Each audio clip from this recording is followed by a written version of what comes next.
ஜெய்பீம், பௌத்தம் வாழ்க. புத்தரின் தம்மபதத்தை கவிதை வடிவில் தமிழில் மொழிபெயர்த்துள்ள கவிஞர் யாழன் ஆதி அவர்களினுடைய அடுத்த ஒரு பகுதியை பார்க்கலாம். 7வது. ருசித்த உணவு. ருசித்த உணவு, காமம் புசித்த உடல், வேட்கையின் வெளி, இயக்கமற்ற சோம்பல், இவை மிகைந்த வாழ்வு, பெரும் புயலில் விசிறியடிக்கப்பட்ட வேரற்ற மரம். இது இன்பம் மட்டுமே வாழ்க்கை என்று நினைக்கக்கூடிய அந்த பார்வையை மனித விடுதலையின் எதிர்மறை என்று சொல்ல முற்படுகின்றது. நவீன இந்த சமூகத்தினுடைய அரசியல் அறவியல் பார்வை குறித்த விமர்சனமாகவும் படுகின்றது. எவ்வாறென்றால், ருசித்த உணவு, காமம் புசித்த உடல். அதாவது இன்பம் மட்டுமே குறிக்கோள், நான் என்ஜாய் பண்ணணும், மனிதனாக பிறந்ததனுடைய தேவை என்பது நம்ம சந்தோஷமாக இருக்கிறது மட்டுமே அப்படின்னு நினைச்சா அது தவறு. அதாவது கௌதம புத்தர் இன்பமாக இருக்கிறது தப்புன்னு சொல்லலை, ஆனா அது இல்லை விடுதலைக்கான அடிப்படை, அது அல்ல என்று சொல்கின்றார். வேட்கையின் வெளி, இயக்கமற்ற சோம்பல். சொல்லுவாங்க வெற்றி என்பதனுடைய இடையில இருக்கக்கூடிய எடுத்துட்டா வெறியா மாறிடும். வெறியாக இருந்தால் வெற்றி பெறலாம். இன்னைக்கு இருக்க சமூகம் நம்மளை அப்படி உந்தி தள்ளிக்கிட்டே இருக்கு. ஜருகுடு ஜருகுடு ஜருகுடுன்னு ஓடிக்கிட்டே இருக்கணும். ஏதோ ஒன்றை நோக்கி ஓடணும், வெறித்தனமா சாதிக்கணும். எதுலையுமே நிதானம் கிடையாது. இந்த ஓட்டத்துல யார் இடையில குறுக்க வந்தாலும் அவர்கள் மிதிபட்டு போனா அதை பத்தி எனக்கு கவலை இல்லை, அதுக்கு நான் பொறுப்பாக முடியாது என்ற ஒரு வெறித்தனமான ஒரு மனோபாவம். இந்த வேட்கையின் வெளிதான் எதை கொடுக்கும்னா இயக்கமற்ற சோம்பலை கொடுக்கும். இது ஒரு பௌத்த அபிதம உளவியல் அதோடைய ஒரு துல்லியமான ஒரு வெளிப்பாடு அப்படின்னு சொல்லலாம். அது என்னன்னா, அதாவது உணர்ச்சி மேலோங்கி இருக்கிறப்ப, முன்னிலையில் இருக்கப்ப உணர்வு அல்லது நிதானம், அறிவு எல்லாமே பின்தங்கிடும், விழிப்பு குறைஞ்சிரும், அறிவு மங்கி போகும், செயல்பாடும் சோம்பலாயிடும். ஆகவே இந்த மாதிரியான வேட்கை, அதாவது வெறி என்பது ஒரு இயக்கமில்லாத ஒரு சோம்பேறித்தனத்தை தான் கொடுக்கும். இதுதான் அவர் சொல்ல வர்ற விஷயம். இவை மிகைந்த வாழ்வு. அதாவது எதுனா ருசித்த உணவு, காமம் புசித்த உடல், வேட்கையின் வெளி, இயக்கமற்ற சோம்பல், இவை மிகைந்த வாழ்வு. இதெல்லாம் ஒரு அளவுக்கு மிகைந்தனா ஒரு லிமிட்ஸ்க்கு மேல, தன் தேவைக்கு அதிகமாக எல்லாமே எனக்கு வேணும், மற்றவங்களுக்கு எதுவுமே கிடைக்கக்கூடாது அப்படின்ற ஒரு பேராசை, அந்த வாழ்வை, அந்த மனோபாவத்தை ரொம்ப ஐரானிக்கலா ஒரு வஞ்ச புகழ்ச்சியாக சுண்டி விட்டு அதை நிராகரிக்குது. இந்த உலகம் என்ஜாய் பண்ணணும், நாம நம்ம மட்டுமே செல்ஃபிஷா இருக்கணும், இதுதான் சரியானது, இதுதான் அறிவு, நீ பொழைச்சா போதும், இந்த மாதிரியான ஒரு நுகர்வு கலாச்சாரமும் சுயநலமும் பெருகி போன அந்த மனோபாவத்தை கடுமையா விமர்சிக்குது. எப்படின்னா அது நிச்சயமாக அடுத்த வரியில வரும்.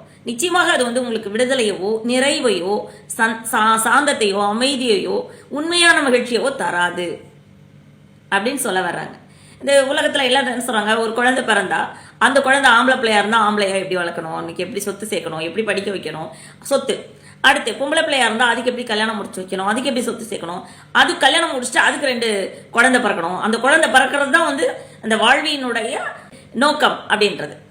ஸ்டீஃபன் ஹாக்கின்ஸ் சொல்வார்னு நினைக்கிறேன், த பர்பஸ் ஆஃப் லைஃப்.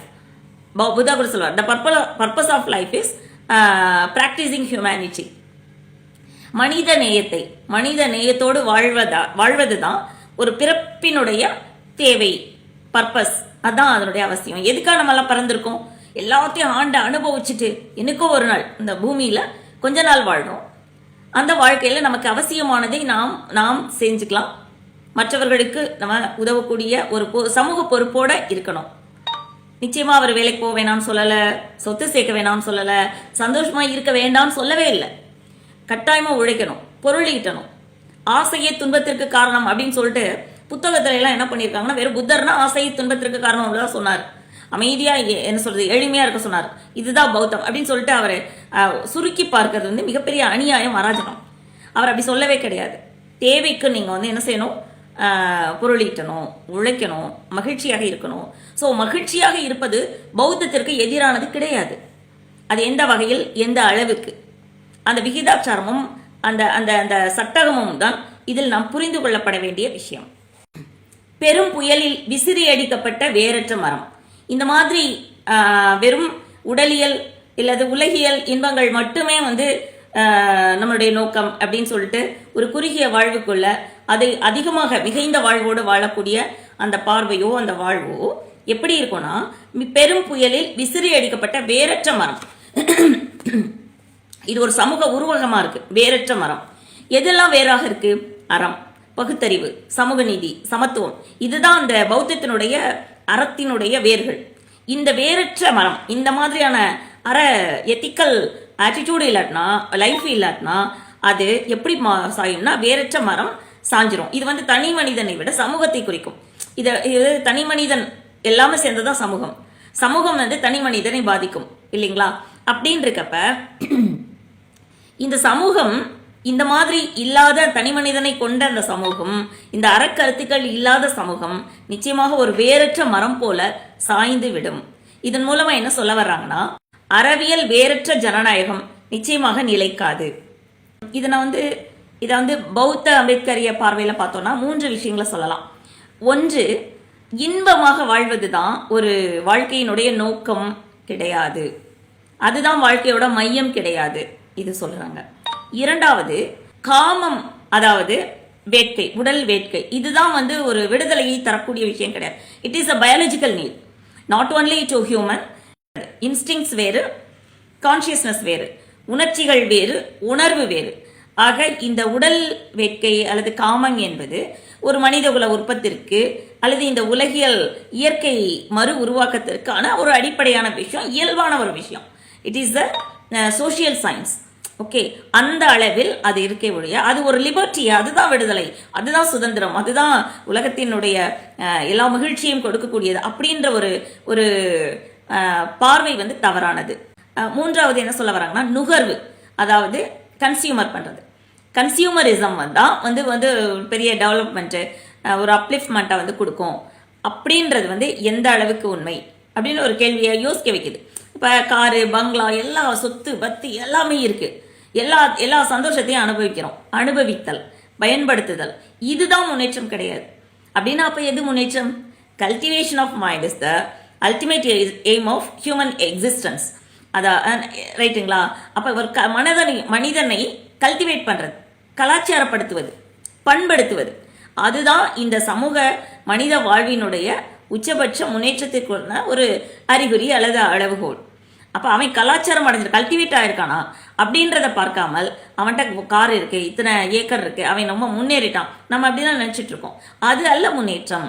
அதாவது இந்த சமூகத்தினுடைய உண்மையான முன்னேற்றம் என்பது அறம், அறிவியல், சமூக பொறுப்பு, பகுத்தறிவு, ஒழுக்கம், இவை சார்ந்த நேர்மை, இவை சார்ந்ததான் இந்த சமூகம் முன்னேறி இருக்கா இல்லையா அப்படின்றதுக்கான ஒரு அளவுகோல் அப்படின்னு சொல்றாங்க. அல்டிமேட்லி இது என்ன சொல்ல வருதுன்னா, நவீன சிந்தனை இருக்குல்ல, ஒரு இன்பம்னா இதுதான் அப்படின்னு டெஃபினிஷனோ அல்லது ஒரு கருத்தியலோ இருக்கு இல்லையா, அதற்கு எதிரான பௌத்த அம்பேத்கரிய ஒரு எச்சரிக்கையாக எடுத்துக்கொள்ளலாம். இந்த மாதிரியான விஷயங்கள் மட்டுமே இன்பம் கிடையாது, அது விடுதலை கிடையாது, அது அமைதியை தராது. அறமான, நேர்மையான, ஒழுக்கமான, பகுத்தறிவுள்ள வாழ்வுதான் ஒரு உண்மையான விடுதலையையும் நிறைவையும் மகிழ்ச்சியையும் தரும். அவ்வளவுதான். மீண்டும் நாளை பார்க்கலாம். ஜெய் பீம்.